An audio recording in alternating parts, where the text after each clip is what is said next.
commencer par vous faire une présentation assez générale sur la maladie du Cournouet et, euh, et puis vous donner quelques éléments qui permettent de penser qu'on pourra, j'espère à moyen terme et le plus vite possible, vivre avec le Cournouet.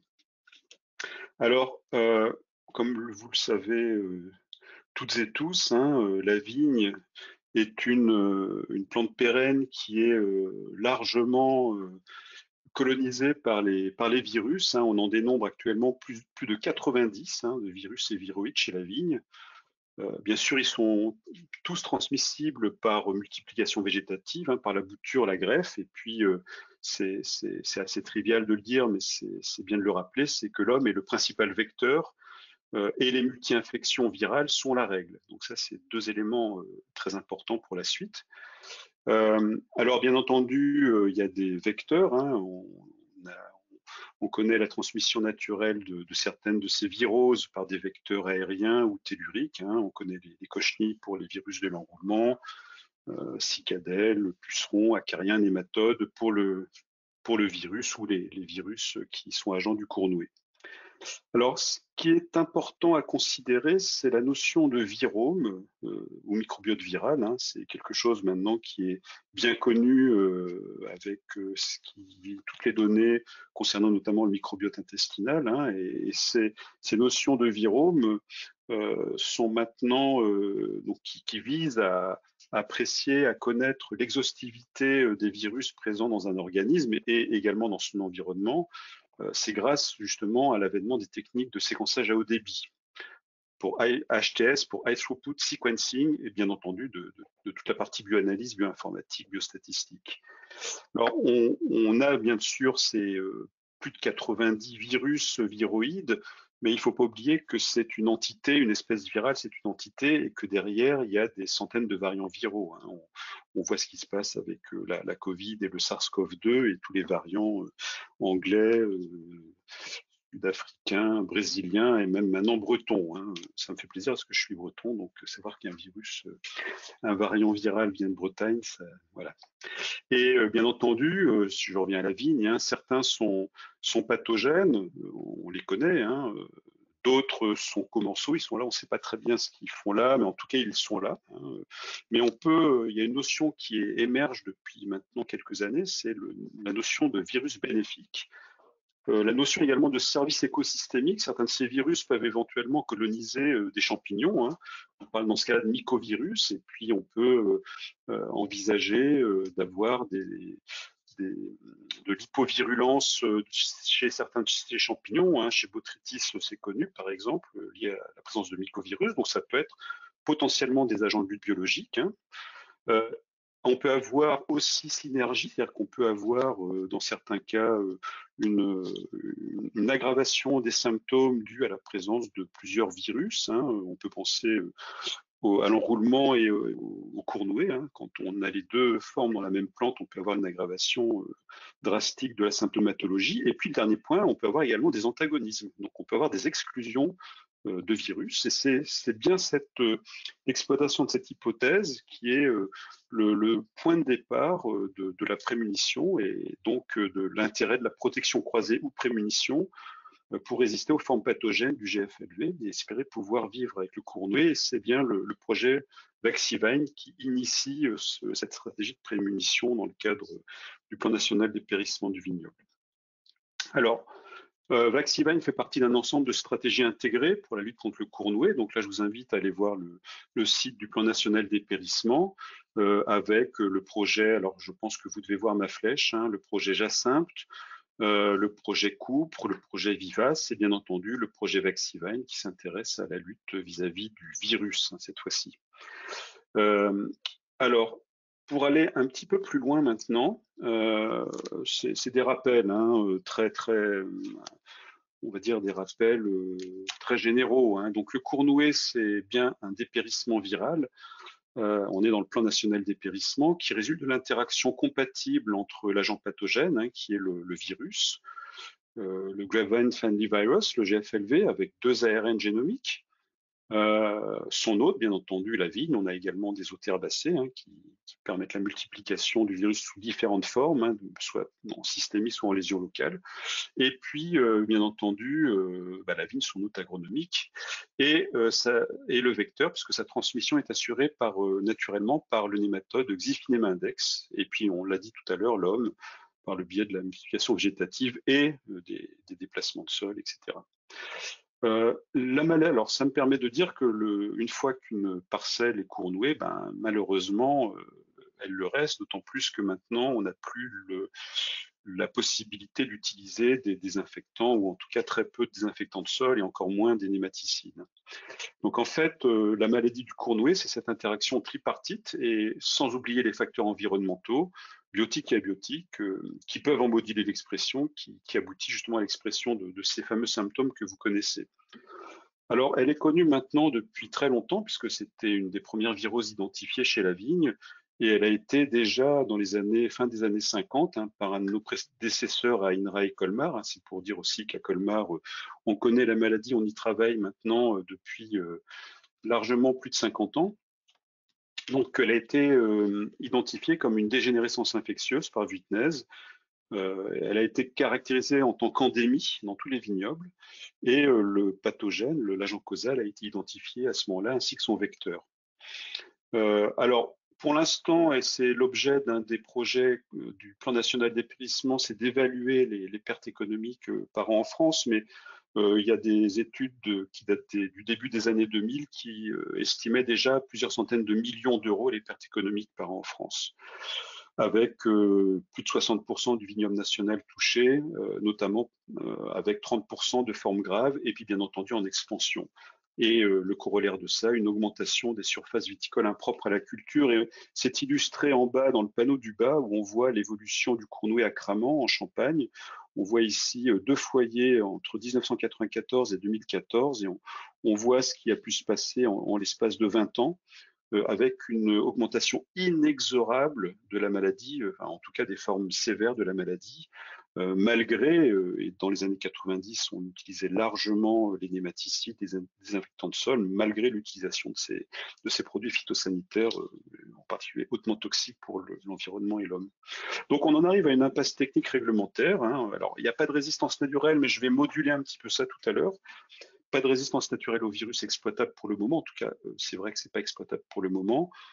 Les faibles performances agronomiques des porte-greffes résistants aux vecteurs, vous connaissez Nemadex, Alain Bouquet, mais c'est bien pour ça qu'il faut engager différents leviers pour pouvoir espérer vivre avec le cournoué à moyen terme, et en particulier ceux qui sont déclinés dans le cadre du plan national dépérissement. Alors le cournoué, c'est une maladie complexe, des symptômes variés. Vous les connaissez pour la plupart, avec des déformations foliaires, le nom du virus, fan leaf, des panachures, du dépérissement, beaucoup de mortalité, des effets également sur le rendement avec de la coulure du millerandage ici.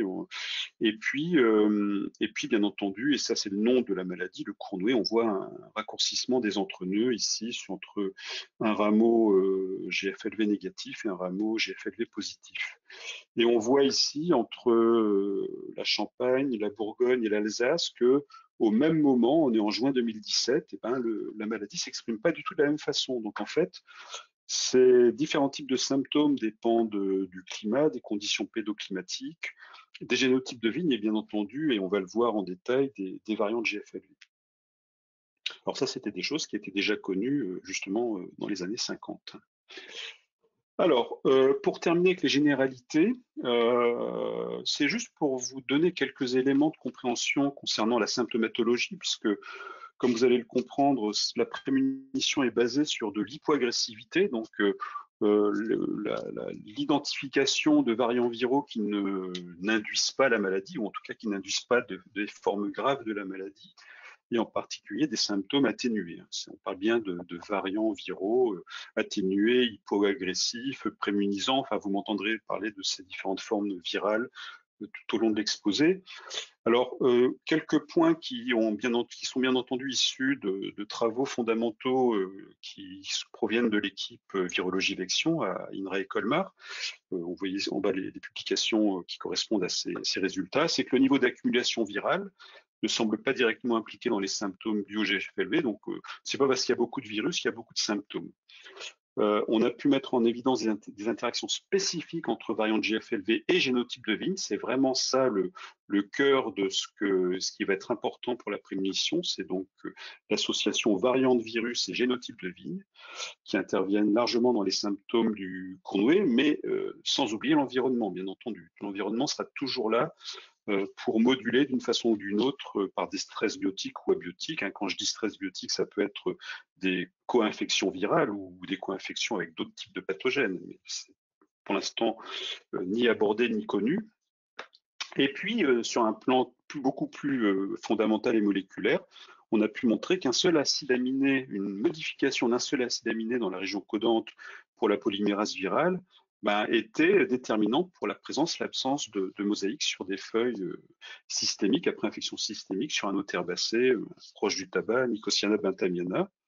Et puis, dernier point important également, qui peut faire espérer qu'on puisse trouver des résistances chez la vigne, c'est que on a pu mettre en évidence la réaction d'hypersensibilité après, donc chez certains génotypes d'herbacées Nicotiana occidentalis et chez certains cépages comme Gevirttra mineur au niveau de l'interaction GFLV haute. Donc, il y a une certaine espérance également dans la lutte par résistance génétique. Voilà, donc ça c'est des généralités. Bon, je vais assez vite là-dessus.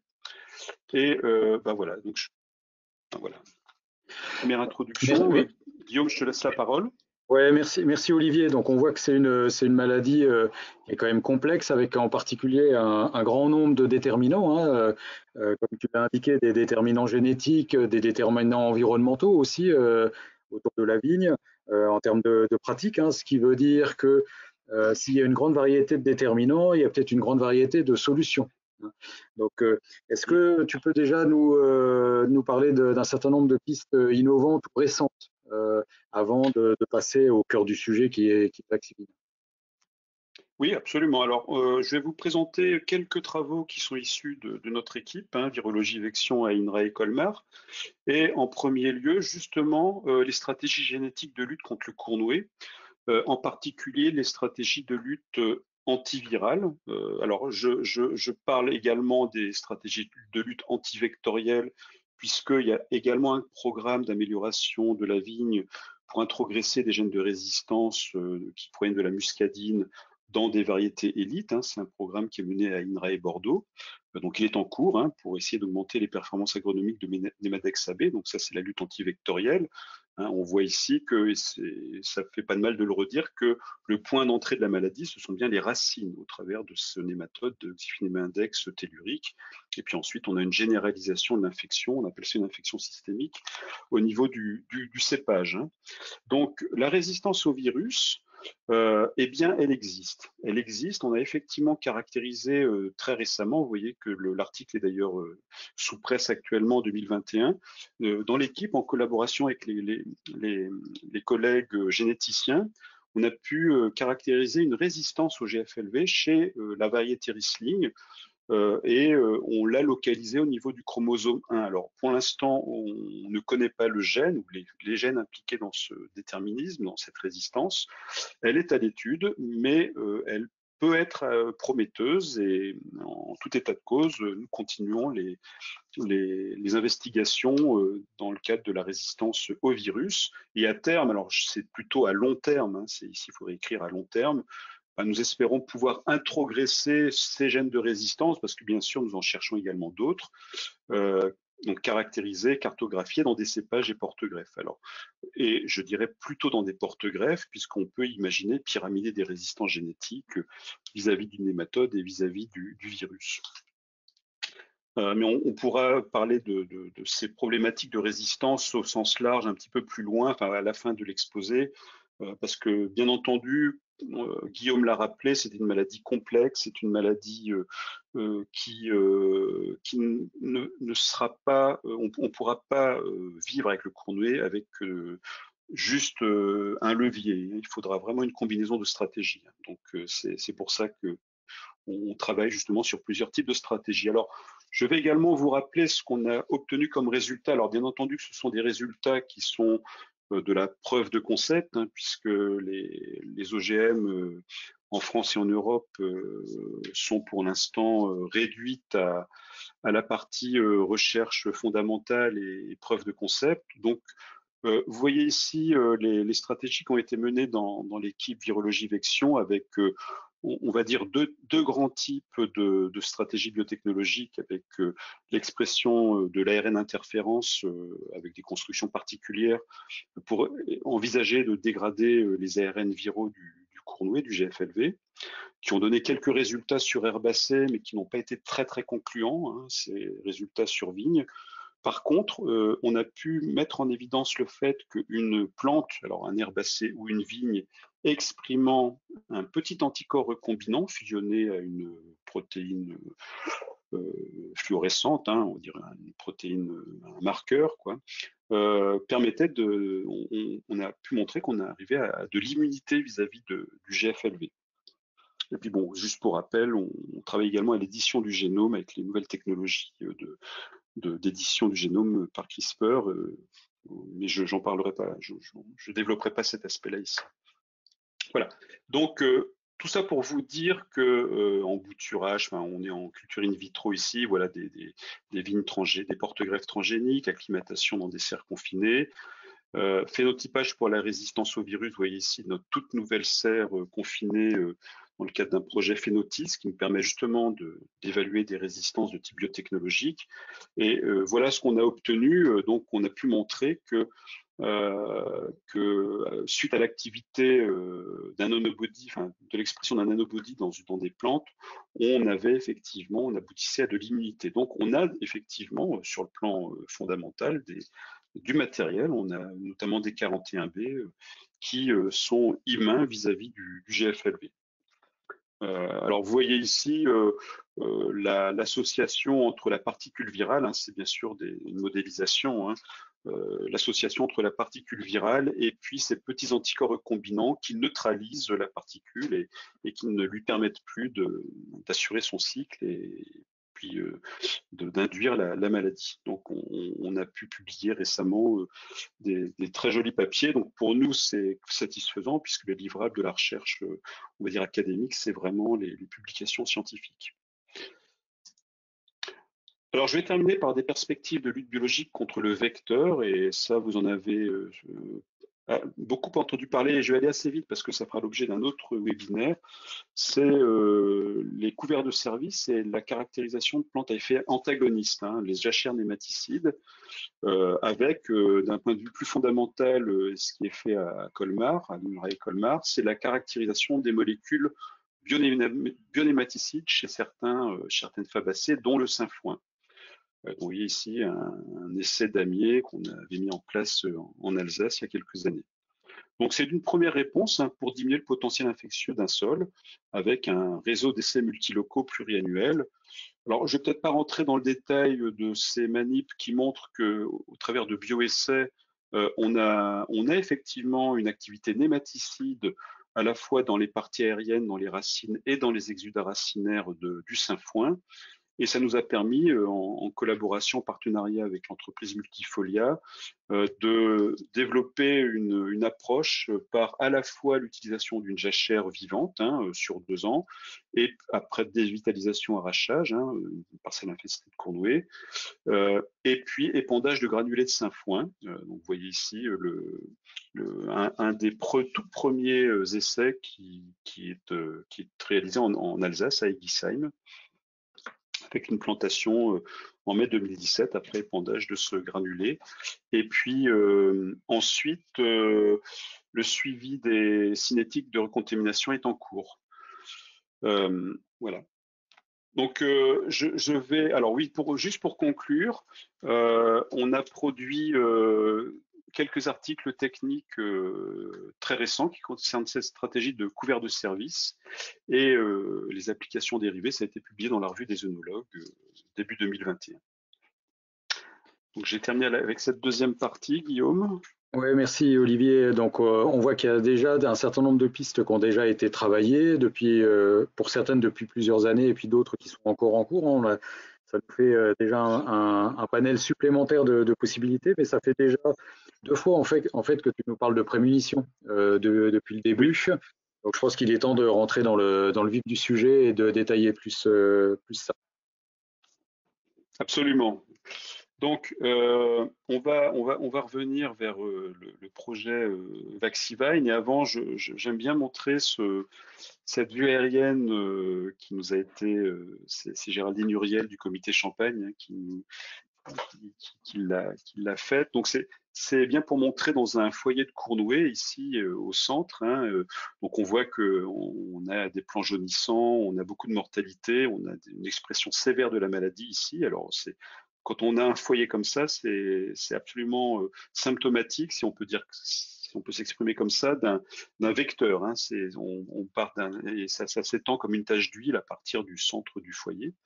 Et bien entendu, parmi tous ces plans démunis, eh ben, on a des plans, on le devine ici, on a un plan qui semble asymptomatique, ou en tout cas qui semble avoir exprimé des symptômes très, très, très peu sévères du Cournouet. Donc on peut s'interroger, est-ce que ce plan pourrait être prémuni? Donc voilà, c'est des observations de terrain. On est parti de constats de terrain en situation de Cournouet pour justement construire ce projet Vaxivine. Alors nos prédécesseurs à Colmar avaient déjà commencé à pressentir, parce que c'est une stratégie qui est connue depuis très très longtemps en virologie végétale, hein, depuis les années 50, hein, à peu près 1950. Et on avait, nos prédécesseurs avaient mis en place des essais en misant justement sur le fait qu'on avait peut-être de la prémunition naturelle qui s'opérait.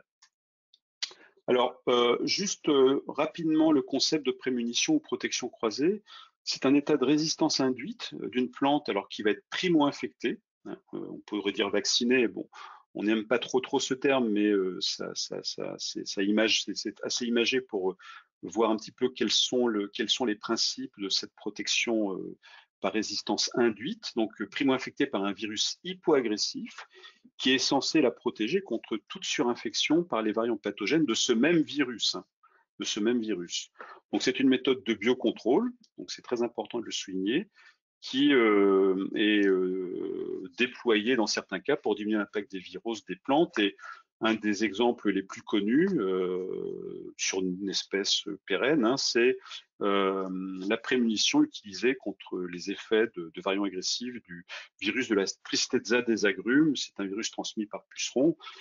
Et donc, vous comprenez bien que l'utilisation d'insecticides, dans ce cas-là, dans le cas de ce type de production, de production peut être vite, peut occasionner des problèmes environnementaux majeurs. Hein. Donc ça a été utilisé pendant des années. Bon, ça l'est plus maintenant. On pourrait revenir sur le fait que c'est beaucoup moins utilisé pour l'instant. Mais ce qui est sorti de ces travaux, c'est l'importance de la proximité génétique entre le variant viral protecteur et le variant challenger, en fait les, les populations indigènes de virus des parcelles, et en l'occurrence ici de la tristeza des agrumes. Alors, les objectifs de Vaxivine, comme je vous l'ai dit tout à l'heure, on est parti de 4 parcelles d'essai anciennes. Hein. Vous voyez ici les dates de plantation. On a donc un très très bon recul, que ce soit des parcelles en Alsace, dans les Côtes-du-Rhône, en Bourgogne, en Champagne, hein, plus un certain nombre de parcelles en vignoble fortement cournoué, en particulier en Champagne et à Chablis. Donc le premier point, ça a été de déterminer le niveau de protection induit par les souches ou variants viraux prémunisants dans ces parcelles d'essai anciennes, d'identifier de nouveaux variants hypoagressifs adaptés au terroir et au cépage et de caractériser de façon concomitante la diversité des populations de GFLV au vignoble à l'aide des nouvelles technologies de séquençage pour mettre en place une stratégie opérationnelle à moyen terme au vignoble.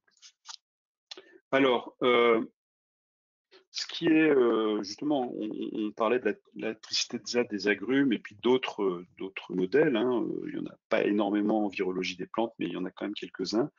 Il y a quand même des critères. Hein, après analyse de ces publications, on a pu en sortir un certain nombre de critères pour une prémunition efficace et durable, donc des variants naturels de GFLV atténués, protecteurs, par rapport à ces 7 critères. Donc, bien entendu, le premier, c'est l'expression de symptômes atténués, beaucoup plus faibles sur tous les autres que ceux induits par les variants sévères, capable d'induire une infection systémique, bien entendu, stable génétiquement, parce que contrairement à une vaccination, il faut que le variant atténué, le variant viral atténué, continue à exister, continue à se répliquer, continue à se multiplier dans la plante pour protéger de la surinfection. C'est pas un priming, c'est vraiment la présence du virus prémunisant qui va protéger de la surinfection. C'est un petit peu comme s'il occupait la place, hein. Donc capable de protéger contre un large spectre de variants du même virus. Bien entendu, absence d'interaction négative avec d'autres virus qui pourraient être présents dans la plante, hein, d'où la problématique des multi-infections qui sera abordée dans le cadre de la suite du projet Vaxivine. Facile à propager, conserver. Et puis bien entendu, le point 7, qui est un point fondamental mais essentiel, hein, c'est la connaissance, c'est aborder les mécanismes d'action du variant protecteur, et cette approche mécanistique est essentielle à connaître pour gagner en efficience et en durabilité de la protection. Alors revenons à notre stratégie Vaxivine choisie pour développer la prémunition contre le cournouet. Donc l'idée, hein, vous voyez ici sur le panneau du haut, hein, bon, c'est Photoshop qui nous a permis de faire ça, mais on espère que ça pourrait être un jour la réalité. C'est que alors c'est aussi important de le rappeler tout de suite, c'est que cette stratégie ne va s'appliquer que dans des régions, que dans des zones avec une très forte incidence de la maladie, avec une très forte symptomatologie et une très forte mortalité. En fait, quand le bilan économique est quasiment nul pour le viticulteur. Donc, on caractérise en année N-1 la zone fortement cournouée. On divitalise, on arrache en année N, et puis en année N+1, on va implanter des plants prémunis adaptés. Alors bien entendu, adaptés, ça va être au cépage, cépage variant et bien entendu au terroir. Donc ça, c'est un petit peu le produit final, hein, une fois qu'on aura caractérisé et qu'on aura pu mettre justement, avoir un choix de variants viraux adaptés au terroir et au cépage considéré. Et donc l'intérêt, par rapport à ça, c'est de démarrer parallèlement plusieurs essais multilocaux qui vont nous permettre d'identifier les paramètres importants à une prémunition efficace, avec bien entendu isoler des isolats, des variants viraux hypoagressifs, hein, stables génétiquement, compétitifs et stables génétiquement, et puis que ces variants soient adaptés au génotype de vigne. Et je pense qu'à ce niveau-là, il y a également l'association cépage porte-greffe qui sera considérée, et également clone pour l'aptitude à la prémunition. Et puis remettre ce couple variant viral génotype de vigne et puis association porte-greffe cépage clone dans des conditions environnementales d'origine de l'isolat, donc similaires à ceux de la parcelle à traiter. Ensuite, au niveau de ce qu'on pourrait appeler de la vaccination ou l'élevage des vignes primo-infectées, alors si on parle de vaccination, c'est que bien entendu, vous pourriez me dire qu'on est sur de la massale, qu'on risque d'avoir dans les ceps intéressants, dans le matériel qu'on va récupérer sur la parcelle, d'autres virus. Donc il va falloir éventuellement qu'on isole et qu'on réinocule l'isolat viral d'intérêt à la vigne. Ou alors on a beaucoup plus de chance, on n'a pas présence, où on a vérifié l'absence d'autres virus indésirables, et là on peut avoir ce qu'on appelle de la sélection massale assistée par HTS, par séquençage à haut débit, pour justement vérifier l'absence d'autres virus indésirables. Ça, c'est une opération qui va durer plusieurs mois et surtout plusieurs années. Parce qu'on sera probablement régulièrement dans la situation, la première situation. Et puis le point 4, hein, qui nous permettra à terme de replanter une parcelle et de pouvoir restaurer la viabilité économique de cette parcelle fortement cournouée, c'est l'obtention de matériel initial et de prémultiplication et distribué par les pépinières, par les pépiniéristes, labellisé prémuni. On verra ça juste à la fin. Voilà. Alors, quelles sont les questions de recherche qu'on a traitées au travers de Vaxivine? Alors, il y en a 4 essentiellement. Les mécanismes moléculaires à l'origine des symptômes causés par le GFLV, donc c'était un petit peu en amont de Vaxivine. La diversité des populations de GFLV au vignoble, là, c'était vraiment le projet en tant que tel, hein. Et puis ensuite, les deux autres questions qui concernent le choix des variants de GFLVI progressifs les plus efficaces à protéger de la surinfection, adaptées au terroir, au cépage. Donc on est en train d'aborder ces questions-là et éventuellement l'identification de signatures moléculaires. Mais là, compte tenu de la complexité des structures génétiques de population de GFLV, pour l'instant, ça reste assez compliqué à aborder, en tout cas pas dans l'immédiat. Et puis, bien entendu, les mécanismes et l'origine d'une prémunition efficace, j'en parlerai dans la dernière diapositive. Et bien entendu, la question de recherche, c'est l'exploration de la prémunition comme méthode de biocontrôle permettant d'atténuer durablement l'impact du cours. Alors, on va revenir au vignoble et donc on a travaillé en particulier Emmanuelle Vigne, hein, qui est la responsable scientifique du programme Vaxivine et du programme Prémunition. C'est la stabilité, que sait-on de la stabilité de la symptomatologie induite par le GFLV au vignoble. Et je vais vous présenter rapidement une étude qui a été réalisée dans des parcelles en Champagne, dans des vieilles parcelles de Chardonnay, donc des cèpes de 30-40 ans. Et dans ces parcelles, Emmanuel et son équipe ont montré que ces chardonnays, donc au sein de parcelles fortement cournouées, que les variants, que ces chardonnays, pardon, avaient une stabilité phénotypique qualitative, donc sur le plan qualitatif, donc au niveau de l'expression des symptômes, que ce soit la panachure, la déformation, le rabougrissement. Donc on a les grands types, les grands phénotypes, hein, ici, donc avec ici forte expression de la maladie, ici expression moyenne de la maladie, mais plutôt faible, mais avec présence de virus, et ici également peu de symptômes, mais absence de virus. On en reparlera tout à l'heure. Et on voit que, quelle que soit l'année, de 2016, 2017, 2018 à 2020, eh ben, on a statistiquement une stabilité phénotypique qualitative, quelles que soient les années. Donc, c'était un premier résultat très, très encourageant.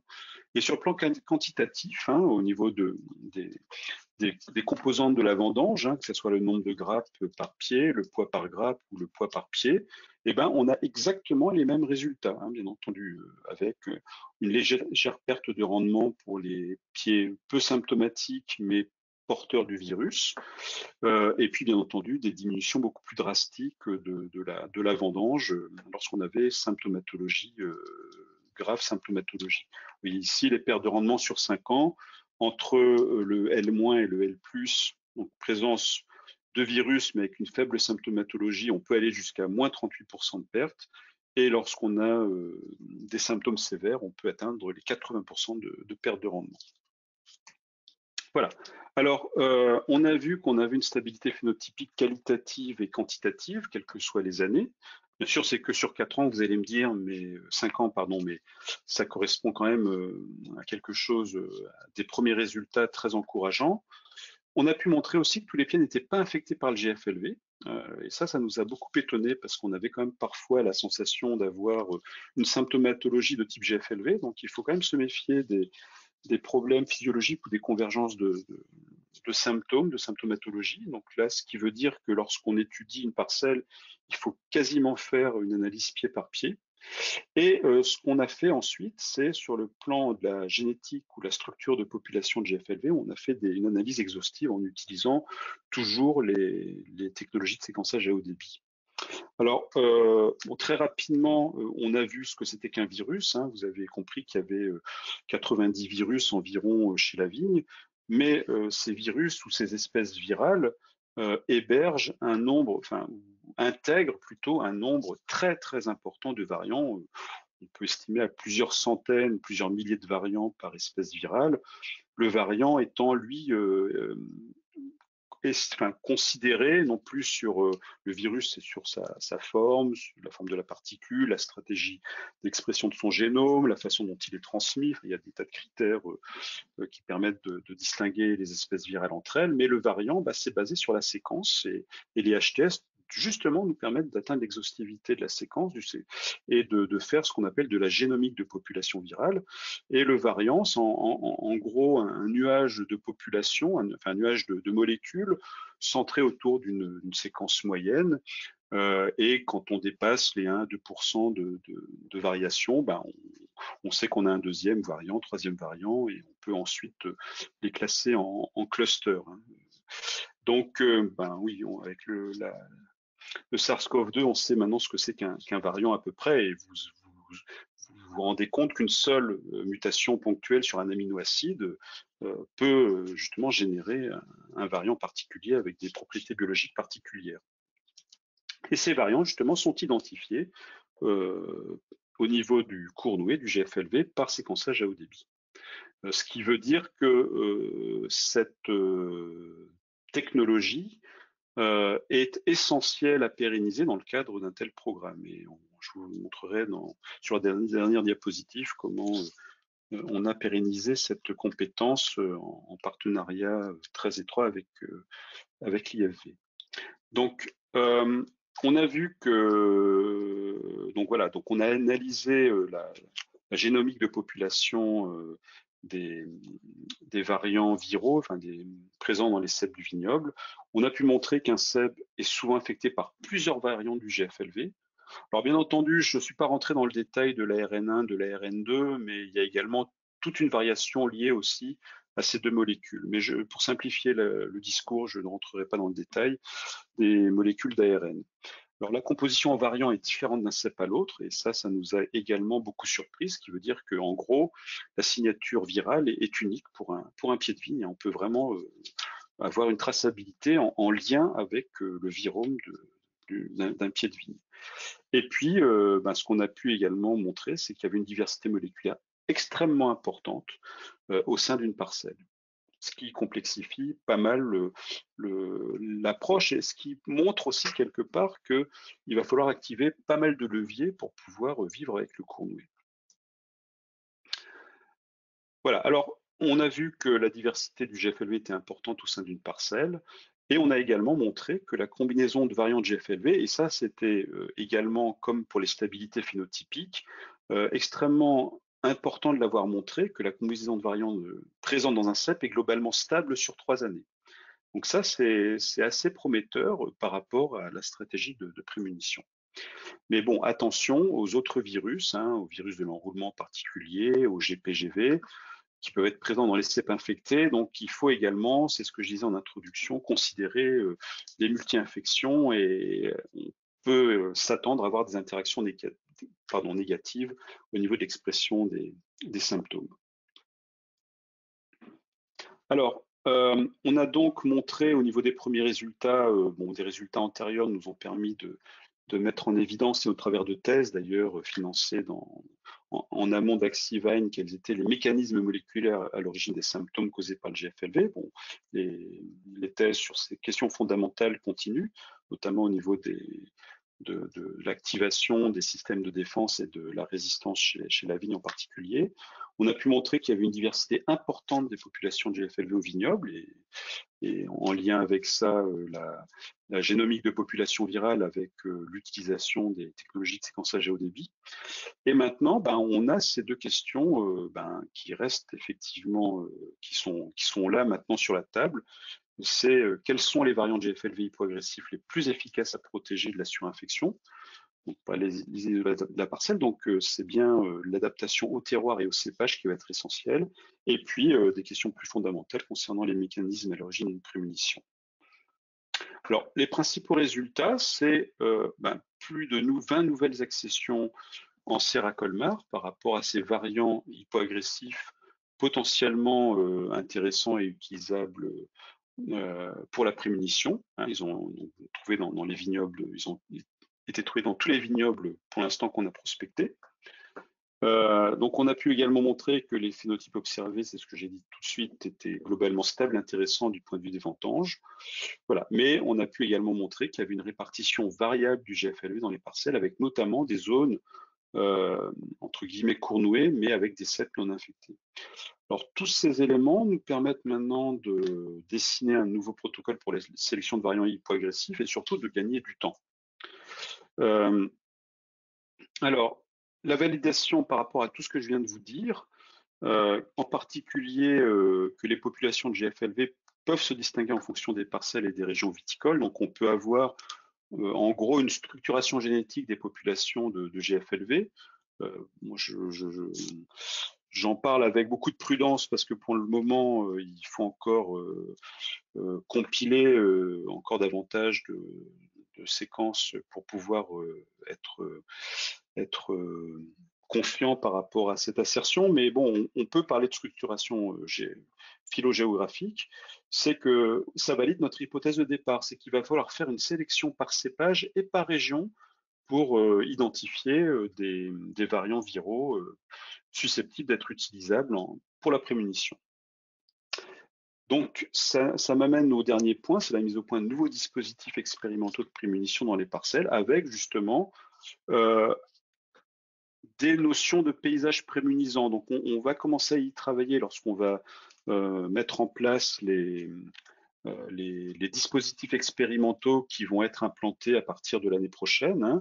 Donc, on est en train d'en discuter. Là, pour l'instant, rien n'est arrêté avec des essais en mélange avec des CEP contrôle et des CEP primo-infectés avec un variant particulier. Avec, bien entendu, en termes comparatifs, ben, c'est très favorable. Par contre, en termes de pression et de durabilité probablement de la protection, ben, plutôt des aspects négatifs. Au niveau des essais blocs, bien entendu, on ne pourra plus avoir de comparatif avec des CEP contrôles non prémunis, mais on aura cette fois-ci une pression de variants prémunisants très importante au niveau de la parcelle. Donc, on peut espérer justement avoir, on ne le sait pas encore, mais pourquoi pas avoir une durabilité plus importante de la prémunition, mais ça, il faut encore le vérifier. Et puis, des essais mosaïques avec plusieurs CEP primo-infectés. Donc, en gros, comme si on associait des résistances génétiques. Et là, effectivement, bien sûr, on ne peut pas comparer puisqu'on n'a pas nos contrôles dans le même bloc. Hein.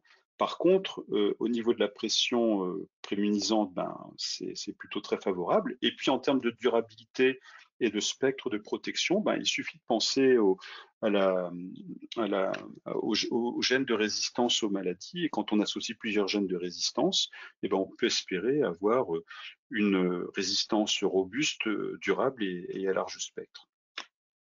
Voilà, donc c'est ces réflexions que nous menons actuellement avec l'élaboration d'un nouveau protocole pour la sélection de variants hypogressifs qui nous permet de passer de 1 année contre 3 années initialement au démarrage de Vaxivine. Alors, je ne vais peut-être pas rentrer dans le détail parce que je vois que le temps file pas mal et ça serait pas mal qu'on puisse avoir quelques questions. Donc, je vais dérouler un petit peu pour passer à la dernière diapositive pour vous montrer un petit peu d'où on vient, où on est actuellement et vers où on va.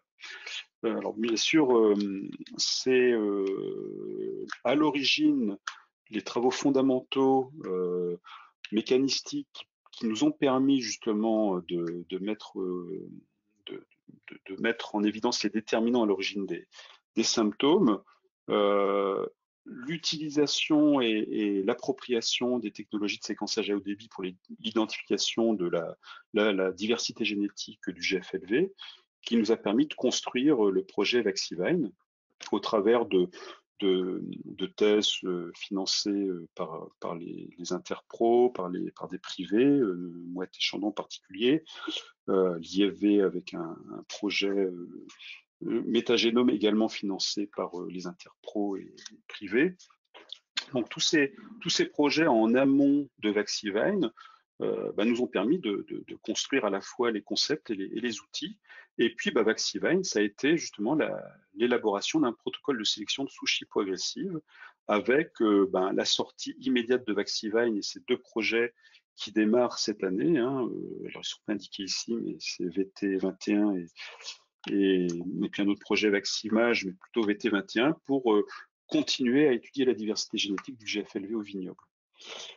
Alors on en est là. on en est là ici, avec deux points importants en rouge, les questions plus fondamentales. Il ne faut pas oublier qu'on est un organisme quand même de recherche à la fois académique et appliquée.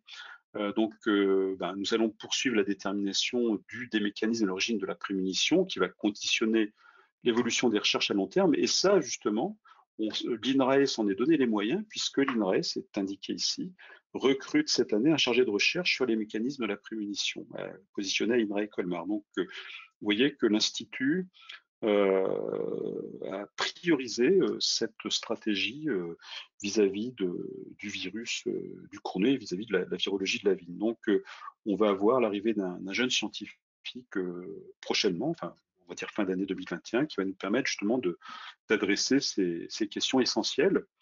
Alors, bien entendu, la vigne étant hôte de nombreux virus, on va continuer à étudier la prémunition dans un contexte de multi-infection. Donc ça, c'est bien un mot-clé sur lequel on va beaucoup travailler en termes de durabilité, antagonisme et synergisme. Et puis, on va également répondre à des questions qui concernent le renforcement de l'effet de la prémunition. Est-ce qu'il faut utiliser des SDP, des stimulateurs des défenses des plantes est-ce que l'utilisation de mycorhizes, on peut également penser à combiner des résistances génétiques à la prémunition. Enfin, je ne pense pas forcément aux résistances enfin bon, je ne rentrerai pas dans le détail. Et puis, d'un point de vue plus général, est-ce que l'holobionte joue un rôle dans l'efficacité de la protection? Donc, l'holobionte, c'est l'ensemble du microbiome, du biome en fait, qui tourne, enfin qui est dans l'environnement immédiat de la vigne.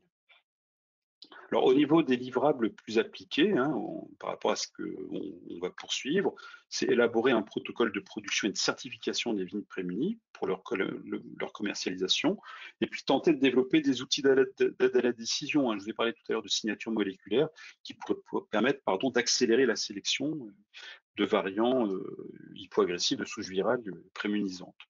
Et puis, bien entendu, tout cet ensemble-là, ça fait partie de la viticulture de demain en pleine transition agroécologique. Alors là, je me positionne après 2030 ici, parce que si effectivement la preuve d'efficacité est établie, on va commencer à distribuer le matériel va commencer à être distribué par la pépinière en 2030. Donc ça sera un matériel, alors je ne sais pas comment on va l'appeler, bon, je propose labelliser prémuni, mais ça pourrait être tout à fait autre chose.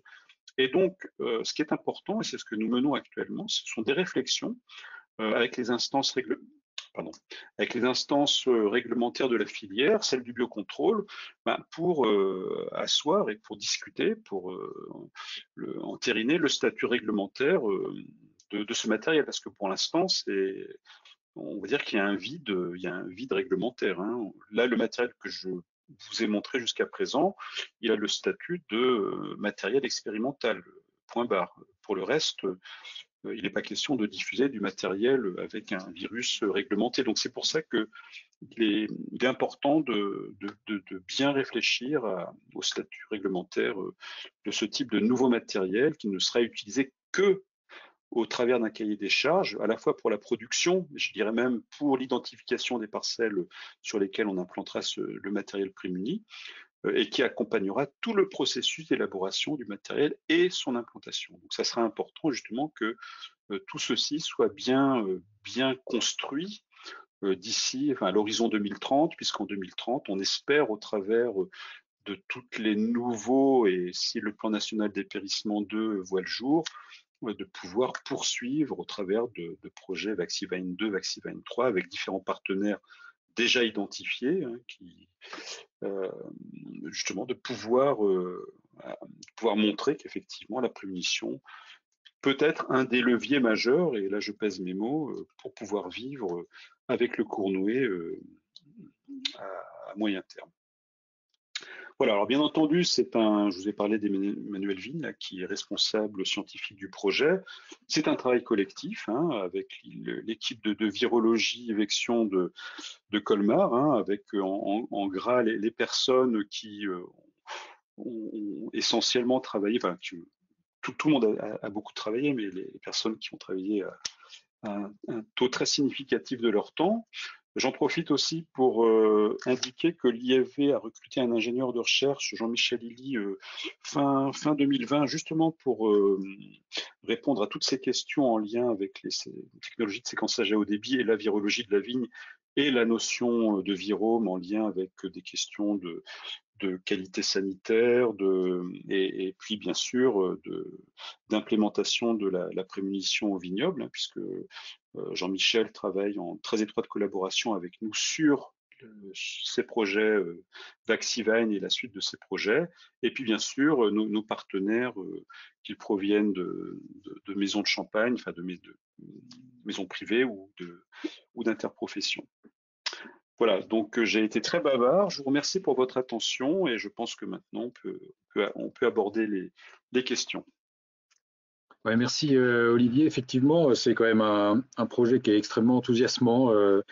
Enfin, moi, j'ai hâte hein, de voir la suite. On a déjà quelques Oui, oui. questions.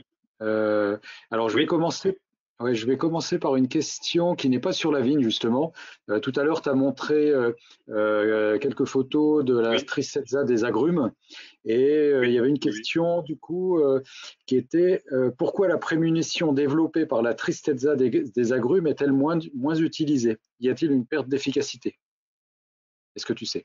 En fait, alors ce qui s'est passé, c'est qu'elle a été efficace pendant des années, et je pense que ne connaissant pas de façon précise le mécanisme de protection, même si quelques hypothèses semblaient se dégager, euh, je pense que les scientifiques qui ont été à l'origine du développement de ces souches virales prémunisantes ont sans doute sous-estimé la variabilité génétique du virus de la tristezza, et il y a eu des contournements, si on peut parler de ça, des contournements de cette résistance induite.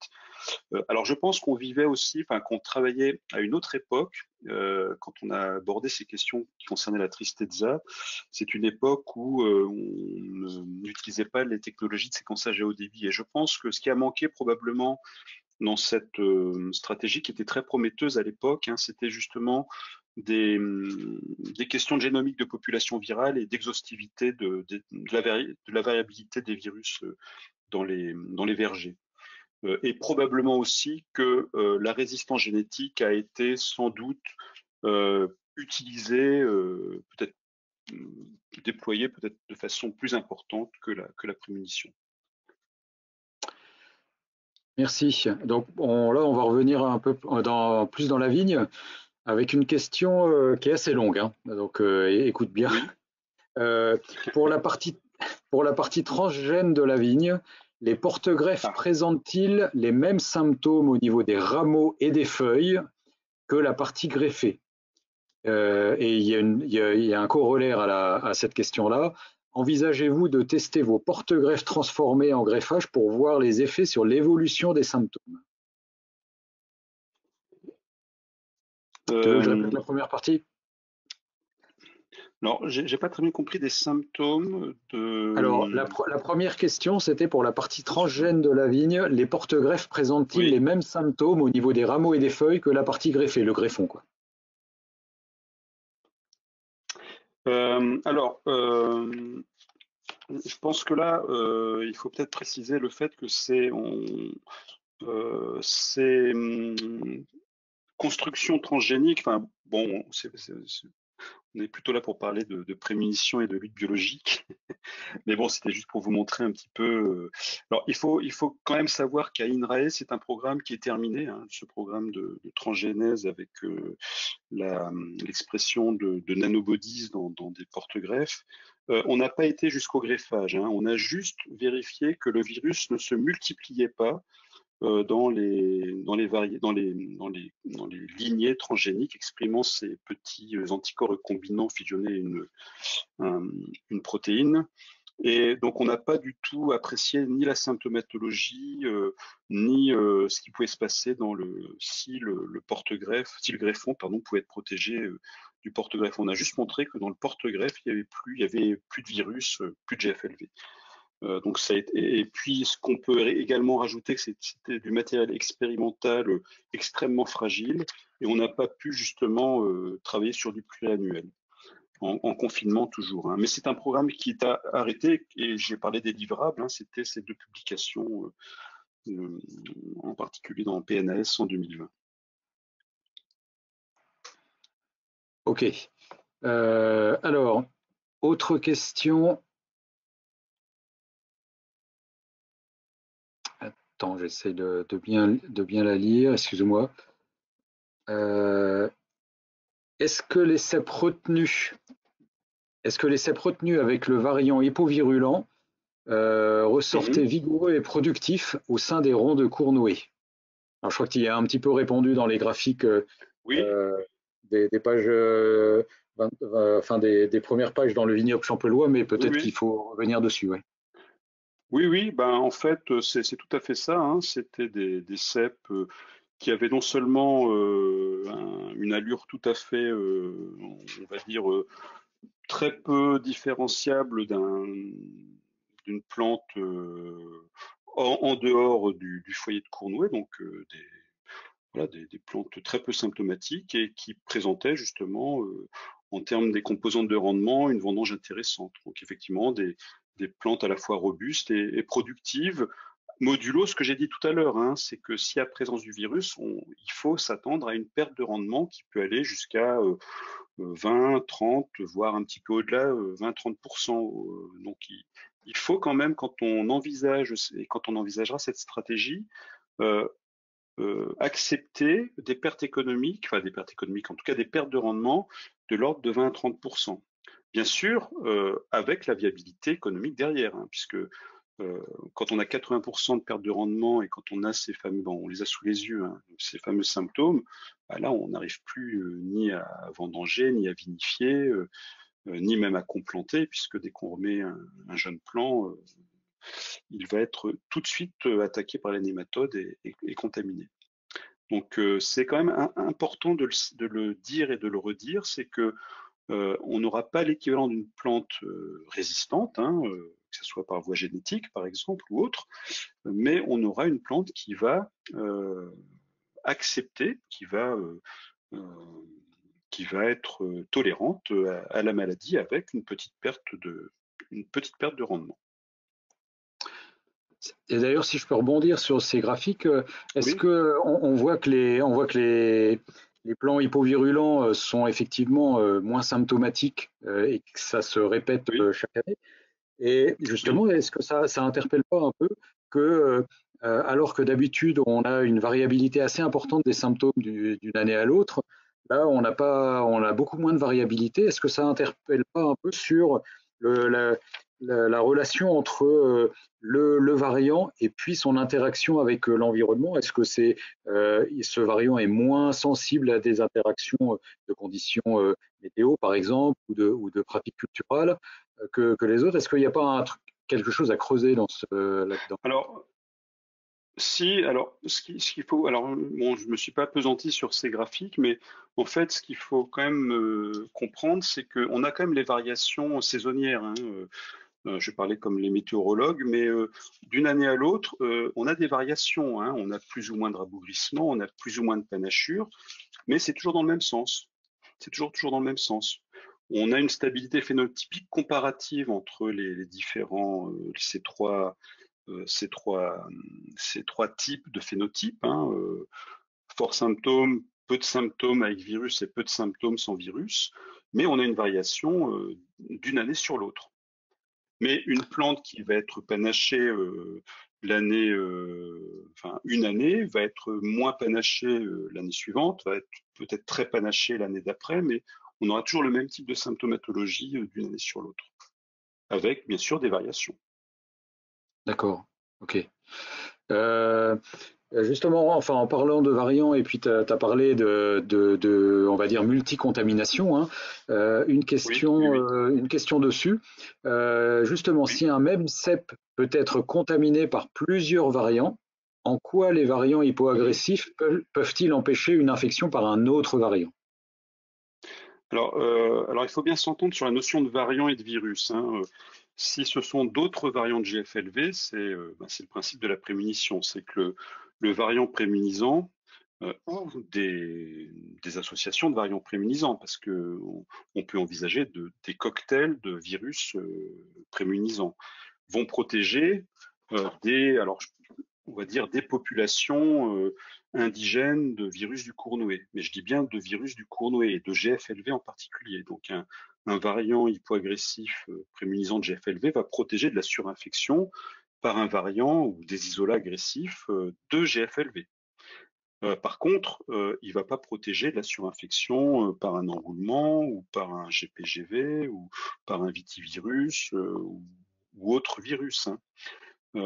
Et par contre, c'est une question d'ailleurs qu'on se pose et qui sera posée dans la suite du programme, ça sera de voir en quoi un autre virus, hein, par exemple du GPGV ou un virus de l'enroulement, peut affecter ou non, puisqu'on ne sait pas, hein, peut affecter ou non les propriétés protectrices du variant prémunisant de GFLV. D'accord. Toujours pour rester justement sur cet aspect variant et puis propagation du virus, cette technique empêche-t-elle la propagation du virus par les nématodes? Est-ce que les variants sont plus contagieux que d'autres? Ah, alors ça c'est une très très bonne question. Alors on peut on peut se la poser justement quand on parle de paysage prémunisant. L'idée, ça serait justement entre guillemets, d'infecter la parcelle, on va dire fortement cournouée, avec ces variants prémunisants. En gros, essayer de faire une espèce de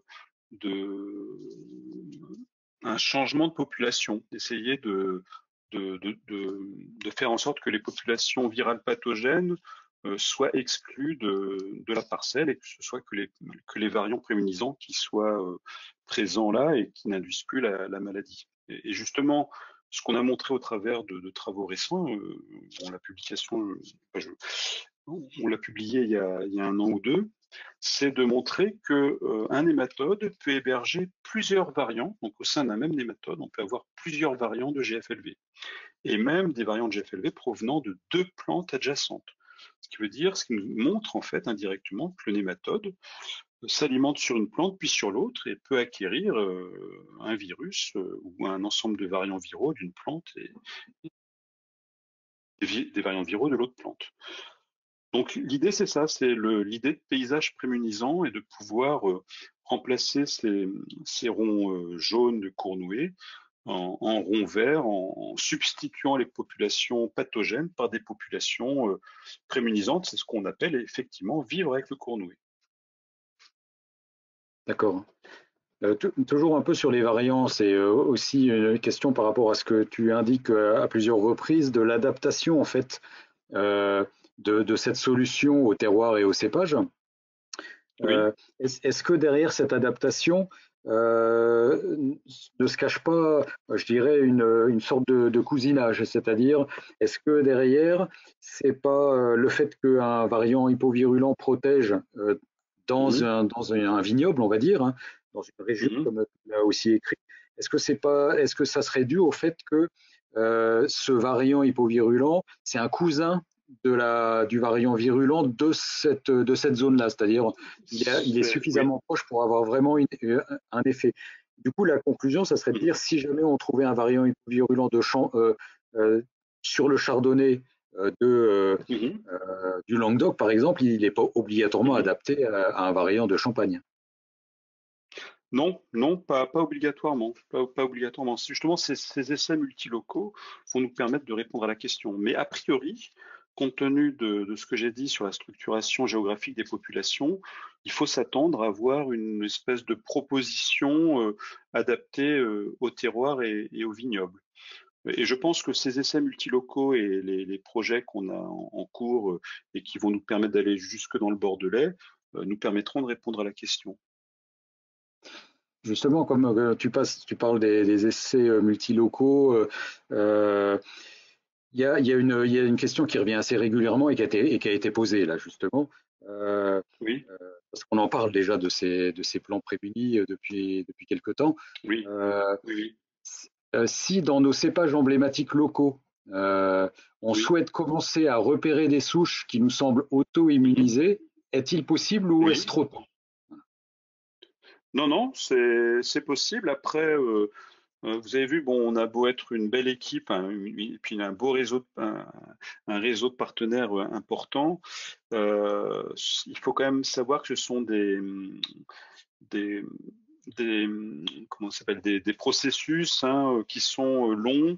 Et c'est ce que je disais tout à l'heure, c'est qu'il faut faire vraiment des analyses pied par pied pour justement avoir une excellente idée des populations virales. Hein, enfin, il faut atteindre l'exhaustivité justement en termes de description des populations virales. Et bien sûr, c'est possible, c'est possible. Euh, mais bon, derrière, ça demande du personnel. Hein, en gros, pour parler très concrètement, pour mener un tel travail, on va dire sur une parcelle de taille moyenne, hein, pour l'instant, ça représente un travail à temps plein pour un ingénieur d'études, et derrière un coût financier d'environ 100 000 euros. Donc 100 000 euros par an et avec une personne à temps plein, c'est. Alors bien sûr, derrière, il y a tout l'enjeu qui est de restaurer la viabilité économique d'un terroir. Si à Chassagne-Montrachet, on peut effectivement se débarrasser ou vivre avec le Cournouet, bien sûr, après, on peut avoir un excellent retour sur investissement, mais c'est coûteux, hein, puisque les technologies de séquençage à haut débit restent quand même des technologies de pointe et encore faisons appel à des plateformes pour lesquelles les coûts sont importants. Et puis derrière, ça demande aussi des moyens humains importants, et notamment en termes de gestion du matériel végétal et puis d'infrastructure, parce que le facteur limitant derrière tout ça, ça on peut peut-être parler très concrètement, c'est qu'on va devoir euh, déjà les têtes de clone, le matériel initial, il va falloir qu'il soit en hors sol. Donc derrière, la prémultiplication sera également. Donc on est en train de réfléchir à tout ça, mais il faudra probablement, peut-être d'ailleurs, on en discute avec l'IFV, peut-être avoir des serres insect-proof dédiées à la préparation de ce matériel, jusqu'à la prémultiplication et la distribution aux pépiniéristes. Alors, on pourrait Donc oui, creuser pour répondre à la question, oui, c'est tout à fait oui, possible, oui. oui, oui, oui, Oui, avec quand même un entourage scientifique assez fort. C'est une question sur laquelle on pourrait absolument, pas oui, mal oui, creuser, mais on n'a oui, pas le temps. Je vais prendre oui, juste peut-être oui. une ou deux dernières questions parce qu'il faut qu'on s'arrête. Euh, Qu'on rende l'antenne, c'est ça? oui, il va falloir bientôt qu'on rende l'antenne. Est-ce qu'on pourrait imaginer d'intégrer un virus dans la vigne qui soit tueur de nématodes? Ah, alors ça, c'est une bonne question. Effectivement, bon, on connaît des champignons nématophages, hein, l'équipe de Sophie Antipolis, INRAE Sophie Antipolis travaille là-dessus. Nous-mêmes, on a quelques pistes de champignons nématophages au travers de ce qu'on fait dans les bioessais à queue, hein, que je vous ai montré tout à l'heure très rapidement. Et bah, justement, ça fait partie des questions de la plateforme de virologie HTS, donc la plateforme, le laboratoire commun entre l'IFV et INRAE, localisé au pôle Alsace, pôle IFV Alsace, avec Jean-Michel Illy, composante IFV, et puis nous, la composante INRAE, c'est justement de, pourquoi pas, identifier des virus chez les nématodes qui puissent être à terme des agents de lutte biologique. C'est absolument pas, pas farfelu de penser à ce type de choses. Ok, ça fait encore une nouvelle piste de travail. Ça fera des nouvelles pistes de travail. Ah oui, l'étude du virome va nous ouvrir des pistes de travail absolument phénoménales. Euh, ok, donc j'ai le droit de prendre la dernière question. Désolé Florian, t'es arrivé trop tard. Donc une dernière question. C'est Oui, si je l'ai bien compris, c'est donc une vigne qui est un exemple, hein, c'est un cas d'exemple, une oui, vigne Cournoye qui a été arrachée, dans lequel il y a eu un repos du sol pendant 8 à 10 ans. Si cette vigne est de nouveau replantée, cette parcelle est donc de nouveau replantée avec de la Oui, vigne et que des symptômes apparaissent au bout de 3-4 ans, est-ce que ouais. ça veut dire que les vignes, les nouvelles vignes, hein, étaient infectées avec le virus du GFLV? Alors c'est compliqué de répondre comme ça à la question sans connaître l'historique de la parcelle, sans connaître la profondeur du sol. Euh,